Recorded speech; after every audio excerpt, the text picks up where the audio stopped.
Hello viewers, welcome to Earthbondhon YouTube channel. I am Mohammad Shohag with you. In this video, now I am showing you how to make two-way switch connection in 3 method. If you are new to my channel, please be subscribed and stay with me. Press the bell icon for more my video. If you already subscribed, thank you so much. So viewers, let's start. Bulb 1 and 2 switch connection to switch common terminal and then L1 to bulb 1. Phase connection from switch L2 terminal to bulb 2.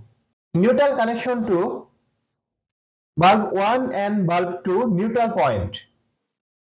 Now this circuit is ready for use. Press the switch, the bulb 1 is on.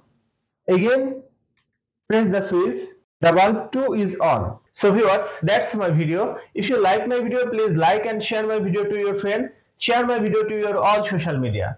Thanks for watching my video and thanks for being with me. Thank you so much.